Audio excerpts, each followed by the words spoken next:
bạn đến với video tiếp theo trong chuỗi video từ vựng.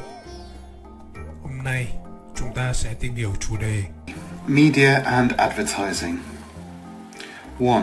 To broadcast propaganda, tuyên truyền qua đài phát thanh, truyền hình. meaning to send out a program on television or radio that may be false or exaggerated in order to gain support for a political leader, a party, etc. Phát một chương trình tuyên truyền có thể sai hoặc khuếch trương sự thật để kêu gọi sự ủng hộ cho một nhà chính trị hay một đảng phái nào đó trên đài phát thanh hoặc truyền hình. Example, the media in North Korea broadcast propaganda every day about the dangers of war with South Korea and the USA.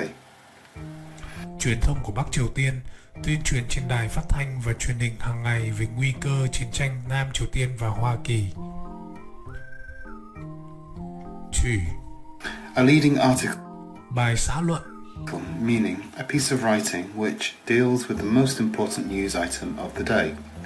bài viết về những vấn đề, thông tin quan trọng nhất trong ngày. Example, newspapers in my country often have a leading article on some sensational crime that has been committed. Báo chí nước tôi thường có những bài xã luận về những vụ đánh ghen xảy ra. 3. Editorial policy, Chính sách biên tập, meaning the policy of the newspaper as decided by the person in charge of producing the newspaper. chính sách, quy định của một tờ báo được quyết định bởi người phụ trách xuất bản. Example, the editorial policy of a newspaper determines whether serious news items are reported in a responsible way. Chính sách biên tập của một tờ báo quyết định những tin tức mới nghiêm trọng có được viết một cách có trách nhiệm hay không. 4. Sensational journalism, Báo lá cải, meaning reporting which tries to get your interest by presenting facts or events as more shocking or worse than they are. loại báo dùng tin chưa được xác thực, nghiên cứu kỹ mà chỉ giật tít, gây chú ý để bán được nhiều báo hơn. Example, unfortunately, sensational journalism has resulted in much public distrust of the media. Thủ đoạn hay sử dụng trong báo lá cải thường là nói về những sự kiện, scandal hay những tin giật gân. 5. To carry a story, Truyền tải, chứa đựng một câu chuyện nào đó. meaning to include an item in a news report. Chứa đựng một câu chuyện trong một tờ báo tin tức. Example, the media nowadays carries too many stories about celebrities and trivia and not enough serious news. Truyền thông ngày nay thường truyền tải quá nhiều câu chuyện về người nổi tiếng và không có đủ các tin tức quan trọng khác. 6. News coverage, Việc đưa tin tức, meaning the reporting of news and sport in newspapers, TV or radio. việc đưa tin tức, tin thể thao lên báo chí, TV, đài phát thanh. Example, the US presidential election received global news coverage so that the whole world became interested in the outcome. Cuộc bầu cử tổng thống Mỹ đã được đưa tin trên toàn cầu, cả thế giới đều mong chờ biết kết quả. 7. To make front page headlines, Tin trang nhất, meaning to be an important item of news in the newspapers, on radio or TV. tin tức quan trọng trên báo, đài hay TV. Example, it seems that every insignificant event in the lives of celebrities makes front page headlines. Có vẻ như từng sự kiện không quan trọng trong cuộc sống của người nổi tiếng đều có thể trở thành những tin trang nhất trên các báo. 8. Breaking news, Tin nóng, tin đặc biệt, meaning newly received information about an event that is currently taking place. những thông tin quan trọng mới nhận được về một sự kiện đang diễn ra. Example, one disadvantage of the printed medium is that it is unable to carry the latest breaking news stories. Một bất lợi của báo in là không thể có những tin nóng mới nhất. 9. Up to the minute, Cập nhật từng phút, meaning having the latest information có những thông tin mới nhất. Example, newspapers are unable to provide up-to-the-minute news coverage of events as they happen. Báo chí không thể cập nhật tin tức từng phút về sự kiện hay khi vừa diễn. Báo chí không thể cập nhật tin tức từng phút về sự kiện ngay khi vừa diễn ra. 10. Stale news. Tin cũ rích. Meaning, information that is no longer interesting or new because it has already been reported. Thông tin không còn mới hay gây hứng thú vì đã được đưa tin rồi. Example, newspapers have now become only a source of stale news, which is a major reason why they have become less popular. Báo chí hiện nay đã trở thành những nguồn tin cũ, nguyên nhân chủ yếu khiến chúng trở nên ít phổ biến hơn. 11. Falling circulation. Lượng phát hành giảm. Meaning, the decline in the number of copies of a newspaper sold each day. Sự giảm sút trong số lượng các bài báo in được bán mỗi ngày. Example, as a result of their falling circulation, newspapers are losing advertising revenue. Do lượng phát hành giảm xuống, các tờ báo đang mất đi doanh thu từ việc quảng cáo. 12. Celebrity endorsements. Sự tham gia của người nổi tiếng. Meaning, a form of brand or advertising campaign that involves a well-known person using their fame to help promote a product or service. Một chiến dịch quảng cáo thương hiệu có sự tham gia của người nổi tiếng, sử dụng tên tuổi của mình để xúc tiến cho một sản phẩm hay dịch vụ nào đó. Example, celebrity endorsement by famous TV stars is commonly used by companies to encourage consumers to trust and buy their products. Sự tham gia của những ngôi sao truyền hình nổi tiếng thường được các công ty sử dụng để khuyến khích người tiêu dùng tin và mua sản phẩm của họ. 13. To subscribe to a magazine. Mua tạp chí dài hạn. Meaning to pay money regularly in order to receive a copy of a magazine. Trả tiền thường xuyên để nhận một bản tạp chí. Example, those with a strong interest in a particular field sometimes prefer to subscribe to a magazine which has articles relating to that area.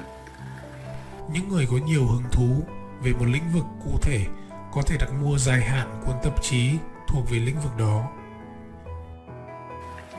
14. The financial business sections. Lĩnh vực tài chính. Meaning, liên quan đến tiền bạc và quản lý tiền bạc. newspapers have increasingly turned to providing expert detailed analysis of recent events, for example, in their financial or business sections. Các tờ báo đang hướng đến việc cung cấp những phân tích chuyên nghiệp chi tiết về các sự kiện gần đây, đặc biệt là trong lĩnh vực tài chính hoặc kinh doanh. 15. Online advertising. Quảng cáo trực tuyến. Meaning, advertising a product or service on the internet. Quảng cáo sản phẩm, dịch vụ trên mạng Internet. Example, the growing popularity of online advertising has resulted in a loss of revenue for the printed media in general. Sự phổ biến ngày càng rộng rãi của quảng cáo trực tuyến đã dẫn đến sự thất thu trong báo in nói chung. 16. To slash the prices of products. Giảm giá sốc. Meaning, to reduce the price dramatically.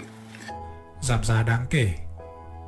Example, supermarkets, for example, always carry huge in-store advertisements when they slash the prices of products. Các siêu thị luôn tiến hành các chương trình xúc tiến lớn tại chỗ khi họ giảm giá sốc các sản phẩm. 17. To be wary of something. Thận trọng với một việc gì. Meaning, not completely trusting or certain about something. Không hoàn toàn tin tưởng hay chắc chắn về một cái gì. Example, consumers must always be wary of the claims made in advertisements because such claims are often exaggerated or untrue. Người tiêu thụ phải luôn thận trọng với những tuyên bố trong các quảng cáo vì những lời đó thường nó nói quá lên hoặc không đúng với sự thật.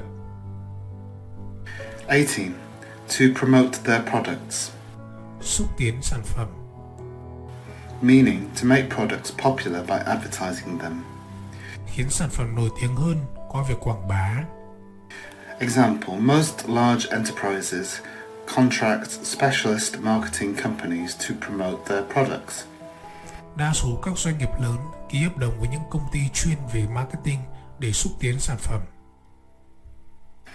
19. To buy goods impulsively, Mua mặt hàng một cách bốc đồng, meaning to buy things suddenly without any planning and without considering the effects they may have. đột ngột mua một thứ gì đó mà không có kế hoạch hay cân nhắc đến hiệu quả của chúng. Example, advertising motivates consumers to buy goods impulsively.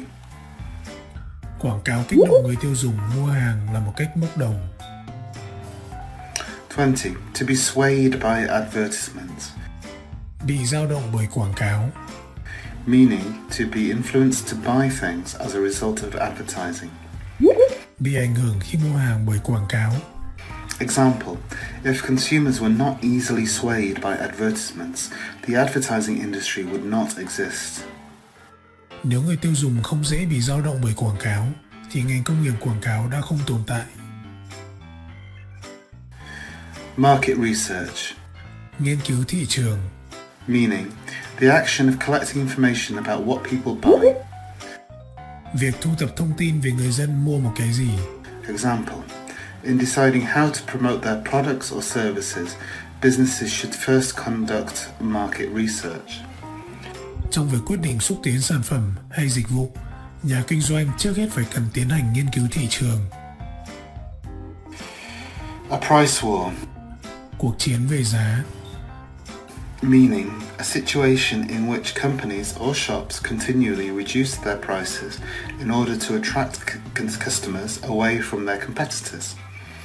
khi các công ty hay cửa hàng liên tục giảm giá để thu hút khách hàng hơn là đối thủ cạnh tranh của họ. Example, advertising plays a key role in price wars between supermarkets. Quảng cáo đóng vai trò quyết định trong cuộc chiến về giá giữa các siêu thị. To launch a product, Phát hành sản phẩm, meaning to introduce a new product. giới thiệu một sản phẩm mới. Example, companies have recognized that the services of the marketing industry are essential to launch a new product successfully. Công ty đã nhận ra dịch vụ marketing là rất cần thiết để phát hành sản phẩm thành công. Target audience, Khách hàng mục tiêu, meaning consumers whom businesses aim at when selling their products. những người tiêu dùng mà nhà kinh doanh nhắm đến để bán được sản phẩm. Example, companies which sell soft drinks like Coca-Cola aim mainly at a target audience of children and adolescents. Các công ty bán nước giải khát như Coca-Cola chủ yếu nhắm tới khách hàng mục tiêu là trẻ em và trẻ vị thành niên. Brand awareness, Nhận thức thương hiệu, meaning the action of bringing the name of a company to the attention of the public. việc mang thương hiệu của công ty tới công chúng. Example, advertising not the quality of the product is responsible for creating brand awareness among customers, as can be seen by the success of market leaders such as Nike or Coca-Cola. Quảng cáo chứ không phải là chất lượng của sản phẩm, là điều tạo nên sự nhận thức thương hiệu của người tiêu dùng. Điều này có thể thấy bởi sự thành công của những doanh nghiệp dẫn đầu thị trường như Nike hay là Coca-Cola. Prime time television, Giờ vàng, meaning the hours during which most people are watching TV. thời gian có nhiều người xem TV nhất. Example, although advertising on prime time television is expensive, it is guaranteed to reach a large audience. Dù quảng cáo vào giờ vàng rất đắt, nhưng lại đảm bảo tiếp cận được số lượng người xem rất đông. 27.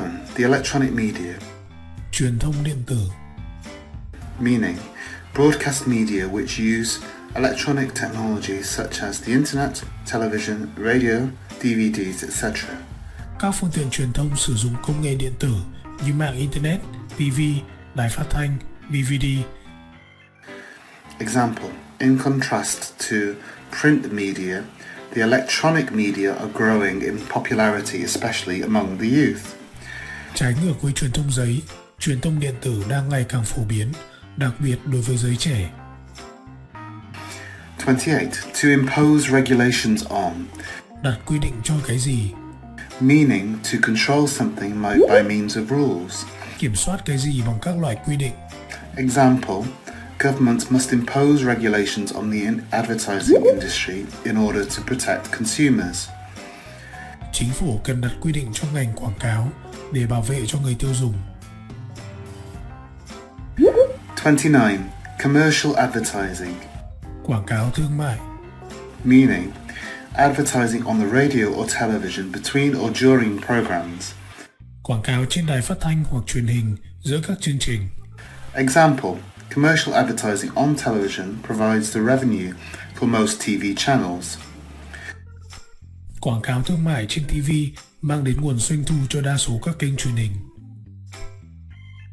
30. Telemarketing, Tiếp thị qua điện thoại.